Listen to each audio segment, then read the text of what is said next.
What the hell just happened? Karl Anthony Towns is a New York Knick? Look, I'm gonna be completely honest with you. I was getting ready to go to sleep, you know what I mean? I'm getting a little tired, right? Like my eyes are starting to like do that little fluttery thing when you're trying to stay awake and you can't really stay awake, so you know you're just gonna pass out anyways. But then I pull up my phone, I go on Twitter, and the first thing I see is Shams reporting that Karl Anthony Towns, all-star center for the Minnesota Timberwolves, has been traded to the New York Knicks for, get this, Dante DiVincenzo and Julius Randle. Now, look, to be completely honest with you, this was absolutely unexpected. It certainly was for Cat. I mean, he tweeted this. I mean, he was not expecting this. Clearly, nobody told him that this was going to be happening or that there was even a possibility of this happening. I mean, look, just starting with New York, this was a great trade as far as I'm concerned. The one thing that they've been missing is a great center. They just never really had one in a very, very, very long time. Now, say what you will about Cat,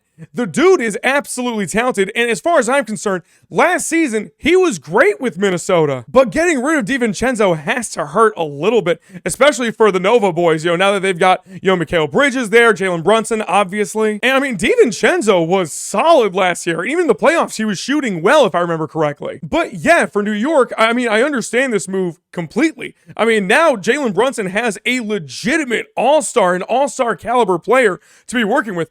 Julius Randle, please don't get me wrong, when he was healthy, he was playing super, super well, but over the last couple seasons, he has been hurt pretty often. But it's Minnesota that I just can't believe they did this. I mean, again, the team played extremely well last season, and we finally got to start seeing Cat and Anthony Edwards, you know, play off of each other a little bit. They started to be able to coexist. I mean, they're both former #1 overall picks, and it really seemed like they were doing well together. And I mean, my God, isn't it crazy to think that the Minnesota Timberwolves have had three #1 overall picks in the last decade, and they traded 2 of them away. I mean, if we're being honest, does Dante DiVincenzo and an injury-prone Julius Randle really make the team any better? I don't know. Listen, this could end up helping Minnesota. I mean, it could help with spacing, possibly. Maybe even defensively, this could help them a little bit. But man, if the Knicks didn't look like a problem already, they are looking really, really good now. They've been making some really great moves to bring in some very nice complementary pieces to Jalen Brunson, who has proven to everybody that he is just excellent. You've still got one of the best coaches in the league as far as I'm concerned in Tom Thibodeau.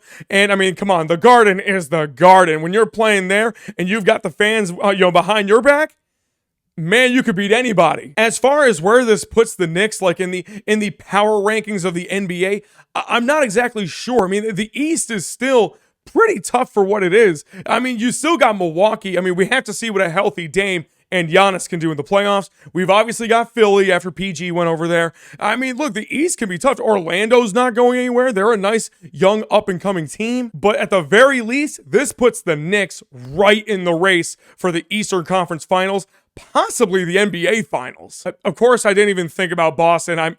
Man, you know what? I'm so sorry. Boston, no disrespect. Obviously, they're the team to beat in the East. I'm sorry. But I still stand by what I said. I do think the Knicks, are right in that conversation to get to the Eastern Conference Finals and possibly the NBA Finals. As far as Minnesota goes, I mean, the West is just so crazy. I mean, OKC has gotten so much better over this offseason. I think Denver is still going to be a problem. And I mean, I don't know, man. The West is just tough. So, great trade for the Knicks. I kind of so for Minnesota, at least as it stands right now for me. It's one of those situations where I have to kind of like see it to believe it, that they're actually going to improve as the season goes on, but who knows, maybe they will. But yeah, what a monster trade. I mean, you already know if Woj was still on the scene, he would have been dropping this thing. This would have been an epic Woj bomb. Woj, you do your thing, man. But yeah, let me know in the comments what you guys think about all this. How is this going to affect the Knicks and the Wolves? Let me know in the comments. And until next time, peace.